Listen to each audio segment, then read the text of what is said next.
Morning बच्चों, फिर से ऑनलाइन क्लासेस में आपका स्वागत है।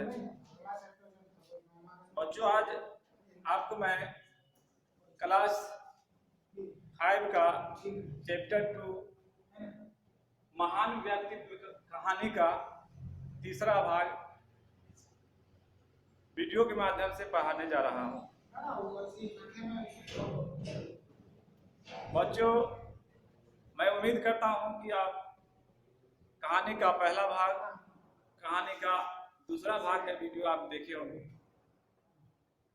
तो इस कहानी को जो राजेंद्र कुमार शास्त्री जी लिखे हैं, उनके बारे में भी आप जाने होंगे।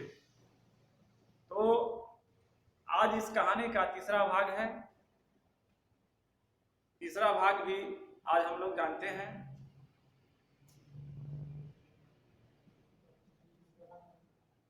उन दिनों देश में अन्न की कमी थी। बच्चों, कभी कभी ऐसा भी हो जाता है कि हमारे देशों में जो है अन्न भरपूर मात्रा में हो जाता है।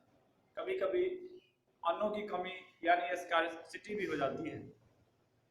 तो दूसरे देश अनाज देने के बदले हम पर मनमानी शर्तें थोपना चाहते थे। और जब बच्चों हम लोग जब अपने खुद में कमी हो जाता है और दूसरों से कोई भी चीज मांगते हैं तो थोड़ा दूसरा जैसा लगता है। उन्होंने गर्व से लाल बहादुर शास्त्री जी उस अनाज को जो है ठुकरा दिए। उन्होंने देश के किसानों और वैज्ञानिकों से कहा कि वे अधिक अन्न उपजाने के लिए जी जान से जुट जाएं। अपने देश के जो वैज्ञानिक थे, देश के जो किसान थे, उनसे कहने लगे कि दिन रात मेहनत करके अपने देश में इतना अन्न उपजा लो कि दूसरे देश से मांगने की जरूरत नहीं है। लोगों को जागरूक करने लगे। शास्त्री जी ने अन्न बचाने के लिए स्वयं भी सप्ताह में एक समय का भोजन करना बंद कर दिया। देखिए, ऐसे थे लाल बहादुर शास्त्री, जो कि सोच लिए कि जब अन्नों का स्कार्सिटी है तो मैं भी सप्ताह में एक दिन उपवास रखूंगा। उससे क्या होगा कि मेरा स्वास्थ्य भी ठीक रहेगा और अनाज का भी जो कमी है उसका भी भरपाई हो जाएगा। अनेक लोगों ने उनका अनुकरण किया। साहस, धैर्य और परिश्रम के बल पर शीघ्र ही अन्न की यह तंगी मिट गई। तो बच्चों, इनकी बात को उस देश के लोग भी मान लिए और मान लेने के बाद जो है अनाज का जो इस देश में तंगी था वह भी समाप्त हो गया। उसके बाद एक पाकिस्तान, उसको भी एक शरारत सूझी। उसने सन 1965 ईस्वी में हमारे देश पर हमला किया। बच्चों, बहुत दिन पहले पाकिस्तान भी जो है हमारे देश में 1965 में हमला कर दिया। शायद उसने सोचा कि भारत के प्रधानमंत्री एक सीधे सच्चे विनम्र व्यक्ति हैं। वो लोग ऐसा समझा कि जो भारत की जो है प्रधानमंत्री है लाल बहादुर शास्त्री, वो सीधे सच्चे विनम्र व्यक्ति हैं। वे गांधी जी की तरह अहिंसा में विश्वास करते हैं। ऐसे में आसानी से उसकी दाल गल जाएगी। उन्होंने सोचा कि अगर इनसे हम शरारत करेंगे तो हम लोग की दाल जो है निश्चित रूप से गल जाएगी। और शास्त्री जी को तो देश की स्वतंत्रता प्राणों से भी प्यारी थी। लेकिन जानते हैं बच्चों, ऐसे थे लाल बहादुर शास्त्री कि इनको जो है माने देश अपना प्राण से भी प्यारा था। उनका आदेश पाकर भारतीय सेनाओं ने पाकिस्तान के आक्रमण का मुंहतोड़ जवाब दिया। देखिए, इनका जो भी सेना था वह पाकिस्तानी सेना को जो है ऐसा मुंहतोड़ जवाब दिया।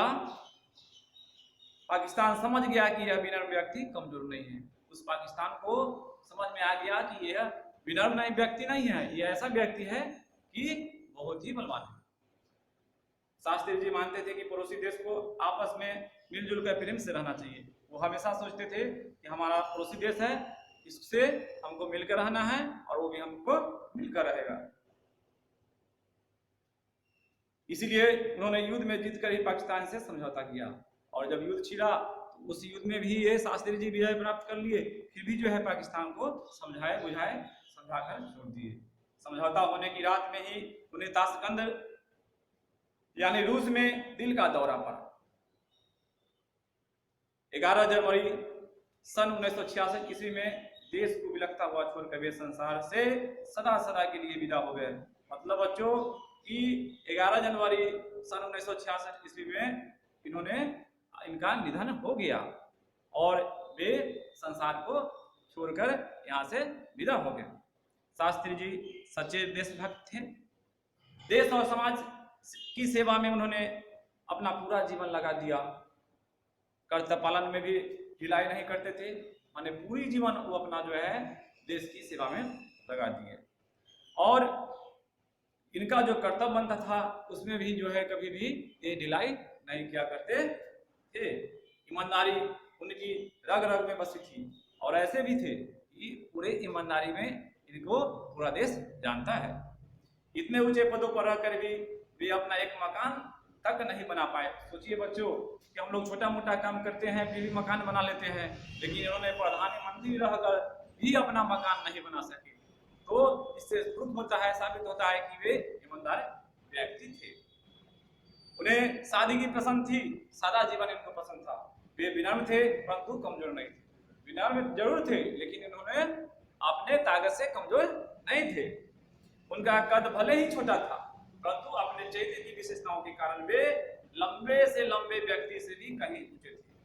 कद में ये छोटे थे लेकिन ऐसा इनका कैरेक्टर था, चैत्य था कि वो लंबे लंबे व्यक्ति को भी पीछे छोड़ देते थे। हमें शास्त्री जी के जीवन से देश प्रेम, ईमानदारी, कर्तव्य परायण, विनम्रता और दृढ़ता जैसे गुणों की शिक्षा लेनी चाहिए। तो बच्चों ये कहानी आपको तीसरा भाग में समाप्त हो गया है।